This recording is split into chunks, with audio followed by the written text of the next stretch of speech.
ಎಲ್ಲ ನನ್ನ ಪ್ರೀತಿಯ ಸೆಲೆಬ್ರಿಟಿಗಳಿಗೆ ನಮಸ್ಕಾರ ಹೇಳ ಇಲ್ಲ ಥ್ಯಾಂಕ್ಸ್ ಹೇಳ ಧನ್ಯವಾದ ಹೇಳಿದ್ರು ಏನೇ ನನ್ನ ಪದ ಯೂಸ್ ಮಾಡಿದ್ರು ಕೂಡ ತುಂಬಾ ಕಮ್ಮಿ. ಯಾಕಂದ್ರೆ ನೀವು ತೋರಿಸಿರೋಷ್ಟು ಪ್ರೀತಿ ಅಭಿಮಾನ ಇನ್ಯಾವತ್ತೂ ಅದನ್ನ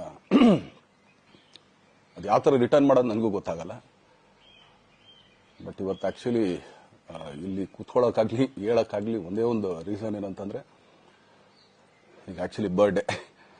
ಯಾಕಂದ್ರೆ ನೀವುಗಳು ತುಂಬಾ ಆಸೆ ಪಟ್ಟಿದ್ರಿ, ನನಗೂ ತುಂಬಾನೇ ಆಸೆ ಇತ್ತು. ಯಾಕಂದ್ರೆ ಪ್ರತಿಯೊಬ್ಬರನ್ನು ಮೀಟ್ ಮಾಡಿ ಥ್ಯಾಂಕ್ಸ್ ಹೇಳೋಣ ಅಂತ ಹೇಳಿ.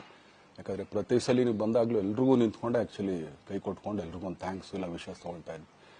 ಬಟ್ ಈ ಸಲ ಒಂದೇ ಒಂದು ಪ್ರಾಬ್ಲಮ್ ಏನಂತಂದ್ರೆ, ಏನೋ ದೊಡ್ಡ ಪ್ರಾಬ್ಲಮ್ ಅಂತ ನಾನು ಹೇಳ್ತಲ್ಲ, ನನ್ನ ಹೆಲ್ತ್ ಇಶ್ಯೂ ಅಷ್ಟೇನೆ, ಇನ್ನೇನೂ ಇಲ್ಲ.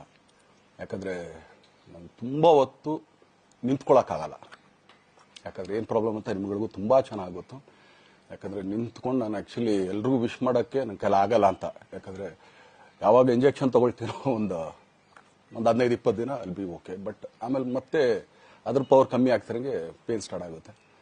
ಸೊ ಆಪರೇಷನ್ ಅನ್ನೋದು ಕಟ್ಟಿದ ಬುತ್ತಿ, ಅದು ಎಲ್ರಿಗೂ ಗೊತ್ತು, ನನಗೂ ಗೊತ್ತಿದೆ. ಸೊ ಅದಂತೂ ಮಾಡಿಸ್ಲೇಬೇಕು ನಾನು. ಆದರೆ ಈಗಿರೋ ಕೆಲ್ಸಗಳಲ್ಲಿ ಯಾರಾದ್ರು ನಾನು ಒಪ್ಕೊಂಡಿದ್ದೀನಿ ಸಿನಿಮಾಗಳು. ಸೊ ಯಾಕಂದ್ರೆ